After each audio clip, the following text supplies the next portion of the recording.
Right, so how would you react if one of your kids just said, Dad, I'm gay? Impossible. Look, if it happens. Impossible. Andrew, I don't believe it. All right, I think you'll be extremely understanding. Probably, but I just don't believe it will happen. And out of 50, statistically, it might happen. Don't believe it. Sons. Now, if it does happen, that's not going to change my expectations of him.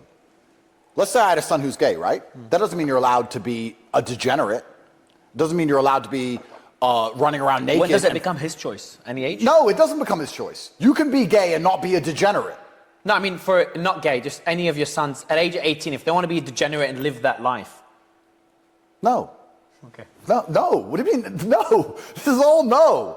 But my point is, to finish the gay point, if he says, I'm gay, but I still fight, I still train, I still understand the power of physical and mental fortitude, I'm not a degenerate, I'm not running around fornicating or pushing this agenda in front of children's faces, but I'm gay, cool.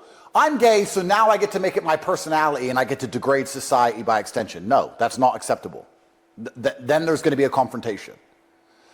That's going to happen. But I don't even believe that will happen. I don't think that's possible. I don't live in that version of reality. That's not going to happen to me. It can't. God wouldn't do that to me. No. My sons will, the whole UFC roster will be Tate. I've said it here now. They will play this clip in 30 years from now. That's what's going to happen. There's no other way it can't happen. That's what my billions are going to be spent on. That's what's going to happen. What about your daughters? Well, my daughters, it's actually interesting because if you're born my daughter, you have a much easier life. Because their boyfriends are not. Well, yeah, but I think that women's beauty is in their naivety and their innocence. So I want my daughters to be happy. That's all I care about. I don't care if my sons are happy. Because I'm not happy. Welcome to the world. We're men. I don't wake up every day, court. No, I wake up every day and go, okay, another day of war. So if you're my son, your life path has happiness has very little to do with it. Because I believe as a man, chasing happiness is probably the most asinine thing you can do. It's the easiest way to lose as a man is to chase happiness. What will make me happy is not how you win as a man. How you win as a man is I don't care how I feel, what must be done. Whereas my daughters, I just want them to be happy. So they're going to be spoiled head to toe.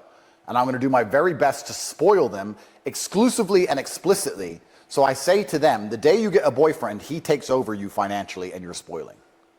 So unless he can match what I'm giving you, be very careful who you choose. That's actually, yeah. That's what I'm going to do. I'm going to say, you live this beautiful princess life and everything is perfect.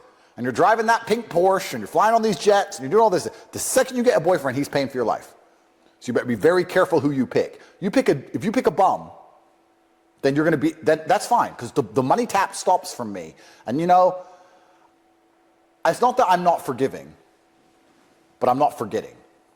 And it will never turn back on. So hopefully she'll understand that and she'll live off of my money for as long as it takes for her to meet a man of caliber who can take care of her and make sure that their dynasty and bloodline are going to be financially secure. And then I will sit down with him and I will tell him, you better give me 50 grandsons or I'll whoop your ass. And I'll threaten him. And then my 50 sons will be next to me so he'll know not to mess with me. And that's how it's going to go. And that's the Tate dynasty. Me and my 50 boys will intimidate my daughter's husband into making sure there's 50 more grandchildren.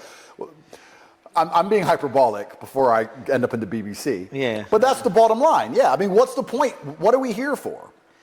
There's so many ancient things we've forgotten about. This was the whole point of being a king in the first place, wasn't it? King Henry VIII, how many women's heads did he have to chop off to try and get a son? Like, this was the point of even having a dynasty or having a last name or having money or having purpose. Do any of these things in the first place was to pass it on to your next generation.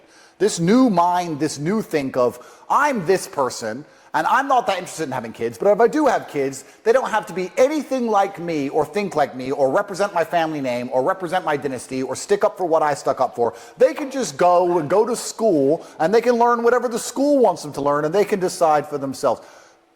It's bullshit. That's not true. It's never been true. Your children are born and you suffer to raise them so they replicate you. And unless, maybe a lot of the people who don't have a desire for children aren't, we talk about narcissism. I approach the narcissism from another angle. I want clones. That's the only reason I want kids. I want me. So you think having kids in your eyes could be narcissistic? Oh no, absolutely. I want clones of me. There will be 50. They have this. They're all going to be called Andrew Tate. 50 of them. 100%. What's the point in having them for any other reason?